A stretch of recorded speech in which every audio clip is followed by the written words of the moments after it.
তোমরা কেমন আছো? আশা করছি ভালো আছো। শীতকালে আমরাও মোটামুটি ভালো আছি। আজ আমরা তৈরি করব ভোলা মাছের ঝাল। আর এখানে শাক। এটা কি শাক মা এসে বলে দিচ্ছে। চলো রান্নাটা শুরু করি। আমরা মাছের মধ্যে নুন হলুদ মাখিয়ে নিয়েছি। ভোলা মাছ এগুলো একটু ভেজে নেবো। আর শাকটার কি নাম? তেওড়া সে বলে খেসারির শাক। খেসারির শাক, যাই হোক। চলো মাছগুলো আগে ভেজে নিই। তেল গরম হয়ে এসছে, মাছগুলো দিয়ে দেবো। মাছগুলো তেলের মধ্যে দিয়ে দিয়েছি। আমরা হালকা করে ভেজে নিলাম, মাছটা তুলে নিচ্ছি। আর বাকি মাছগুলোকেও ভেজে নেবো। এই তেলেই আমরা তেল দিয়ে দেবো মাছ রান্নার জন্য। পেঁয়াজটা দিয়ে দেবো।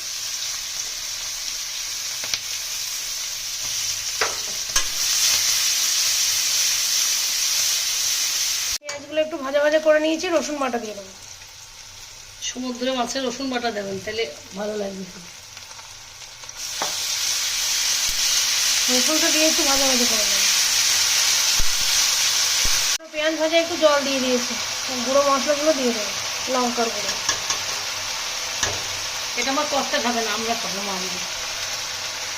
বাবা খেলে আমরা লঙ্কা গুঁড়ো দিই না।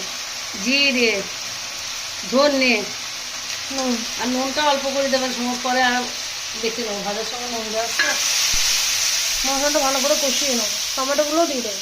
টমেটোও দিয়ে দেবো, বেশি টমেটো দিতে হয়।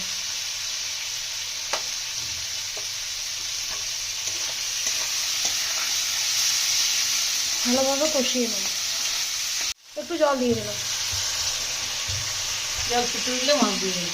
খুব বেশি জল দেবো না, কারণ আমাদের মাছটাই ঝোল হবে না, ভোলা মাছের ঝাল হবে।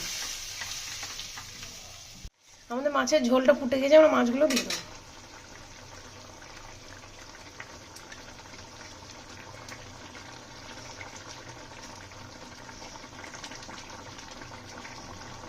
এই দুটো আমাদের কর্তা খাবে, বাবার জন্য আলাদা রান্না হবে, আলাদা রান্না। এটা একটু ঢাকা দিয়ে দেবো।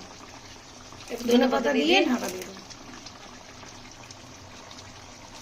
এটা ওই গ্যাসে চাপিয়ে আমরা শাকটা এই গ্যাসে করে নেব।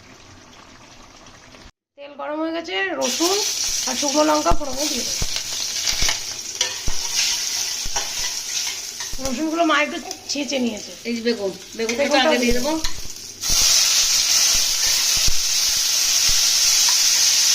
একটু নুন দিয়ে দেবো। একটু নুন, একটু হলুদ। যেহেতু বেগুন আছে ওই জন্য একটু হলুদ দিয়ে দেবো।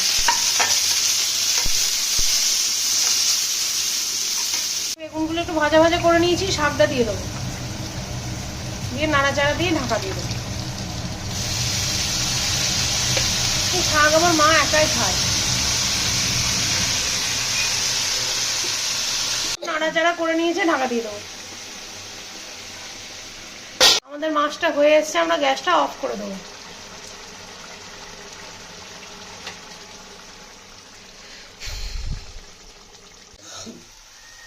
শাকটা একবার নেড়ে দেবো। শাকটা হয়ে এসেছে, শাকটা একটু কম বেগুন হয়ে গেল, তাও ভালো লাগবে। আর একটু শাক হলে ভালো হতো।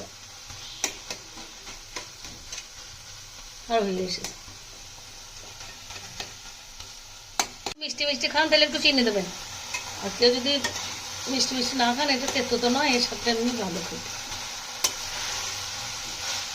এর সঙ্গে যদি আরো অনেক রকম শাক দিয়ে রান্না করেন তাও হবে। এই যে আমাদের মাছের তরকারি আর শাক ভাজা, ভোলা মাছের তরকারি দুটোই হয়ে গেছে। ভোলা মাছের ঝাল আর এটা কি শাক? খেসারির শাক। খেসারির শাক ভাজা বেগুন দিয়ে। বাড়িতে বানিয়ে খেও, কেমন লাগছে না লাগছে কমেন্টে জানিও। যদি আমার ভিডিওগুলো ভালো লাগে লাইক কমেন্ট শেয়ার করো। তোমরা ভালো থেকো, সুস্থ থেকো, সাবধানে থেকো। আর আমাদের চ্যানেলটিকে সাবস্ক্রাইব করো, পাশে থাকা বেল আইকনটি প্রেস করো নতুন নতুন নোটিফিকেশন পাওয়ার জন্য।